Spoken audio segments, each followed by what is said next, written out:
काल में एक सेठ जी के 7 पुत्र थे। सातों के विवाह हो चुके थे। सबसे छोटे पुत्र की पत्नी श्रेष्ठ चरित्र की विदुषी और सुशील महिला थी, परंतु उसके भाई नहीं था। एक दिन बड़ी बहू ने घर लीपने को पीली मिट्टी लाने के लिए सभी बहुओं को साथ चलने को कहा। तब सभी ढलिया और खुरपी लेकर मिट्टी खोदने लगी। तभी वहां एक सर्प निकला, जिसे बड़ी बहू खुरपी से मारने लगी। यह देखकर छोटी बहू ने उसे रोकते हुए कहा, भाभी, इसको क्यों मारती हैं? इसने क्या बिगाड़ा है? यह तो बेचारा निरपराध है। यह सुनकर बड़ी बहू ने उसे नहीं मारा। तब सर्प एक ओर जा बैठा। तब छोटी बहू ने उससे कहा, हम अभी लौट कर आती हैं, तुम यहाँ से जाना मत। यह कहकर वह सबके साथ मिट्टी लेकर घर चली गई और घर जाकर वहां अपने काम काज में लग गई। सर्प से जो वादा किया था वह उसे भूल गई। दूसरे दिन छोटी बहू को वह बात याद आई तो सबको साथ लेकर वहां पहुंची और सर्प को उस स्थान पर बैठा देखकर बोली, नाग भाई, मुझे क्षमा करना, मैं घर जाकर अपने काम काज में लग गई थी। तब सर्प देवता बोले, कोई बात नहीं, तुमने मेरी जान बचाई है, तुमने मुझे भैया कहा है, अब तुमको ये धर्म निभाना पड़ेगा। मैं भी तुम्हें मन ही मन अपनी बहन मान लिया हूँ। अब मैं तुम्हारा भाई हूँ, इसलिए तुझे छोड़ देता हूँ। छोटी बहू बोली, भैया, मुझसे भूल हो गई, उसकी क्षमा मांगती हूँ। तब सर्प बोला, अच्छा, तू आज से मेरी बहन हुई, मैं तेरा भाई हुआ। तुझे जिस चीज की आवश्यकता हो मुझसे मांग लेना, मैं तेरी हर इच्छा पूरी करूंगा। छोटी बहू बोली, भैया, मेरा कोई नहीं है, मेरी सभी देवरानी जेठानी के भरा पूरा परिवार है, उन सब का पीहर है। जब भी उनके किसी त्योहार पर पीहर से कोई सामान आता है तो मुझे भी अपने परिवार की कमी महसूस होती है। अच्छा हुआ जो तू मेरा भाई बन गया। अब सर्प बोला, तू चिंता मत कर, तेरे भाई होने का धर्म मैं निभाऊंगा। कुछ दिन व्यतीत होने पर सर्प मनुष्य का रूप रखकर छोटी बहू के घर आया और बोला, मेरी बहन को भेज दो। सबने कहा, छोटी बहू के तो कोई भाई नहीं है, तुम कौन हो? तब सर्प बोला, मैं दूर के रिश्ते में इसका भाई हूँ। सर्प ने किसी तरह बहू के परिवार वालों को विश्वास दिला दिया। विश्वास दिलाने पर घर के लोगों ने छोटी को उसके साथ भेज दिया। उसने मार्ग में बताया, मैं वही सर्प हूँ, इसलिए तो डरना नहीं। सिर्फ छोटी बहू को एक राजमहल में ले गया। वहां के धन ऐश्वर्य को देखकर वह चकित हो गई।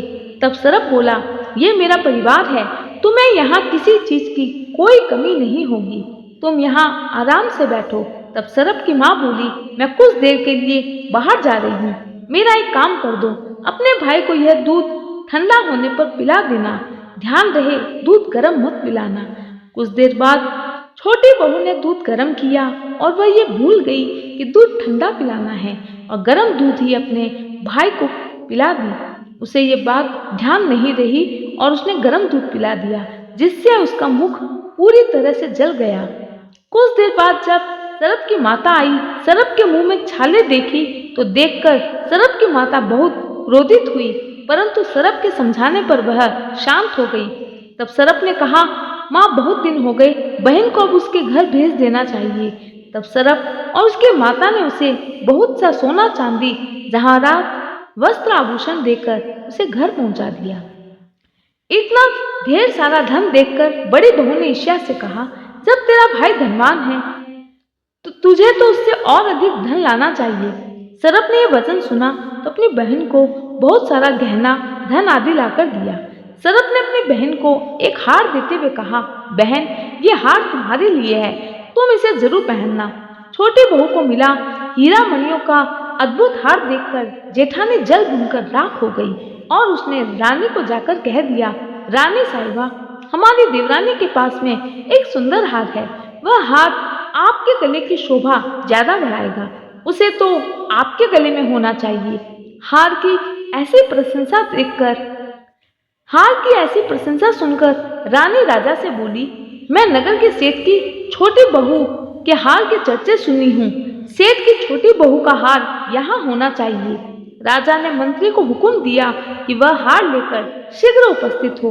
मंत्री ने सेठ जी से जाकर कहा, महारानी जी छोटी बहू का हार पहनेगी, वह उसे मुझे लाकर दो। सेठ जी ने डर के कारण छोटी बहू से हार मंगाकर दे दिया।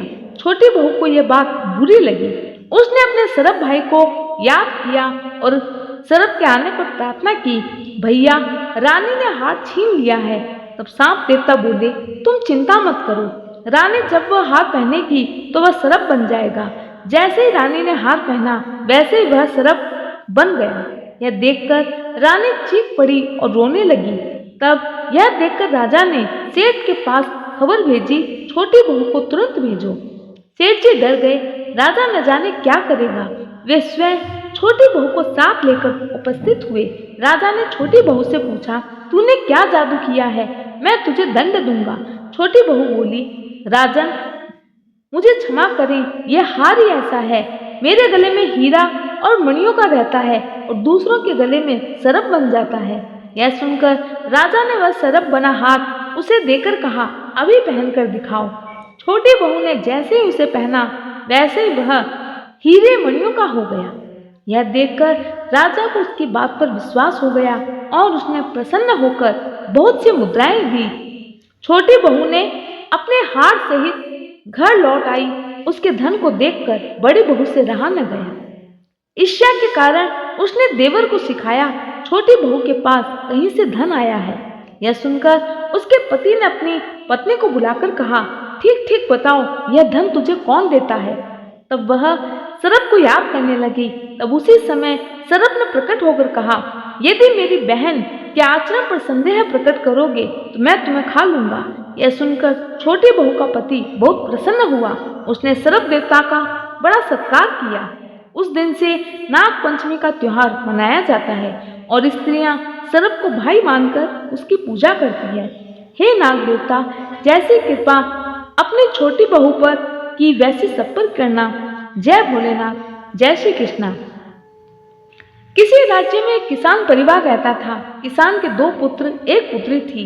एक दिन हल जोतते समय हल से नाग के 3 बच्चे कुचलकर मर गए, लेकिन पास ही में एक बच्चा जीवित बचा था, जिसे किसान अपने घर ले आया।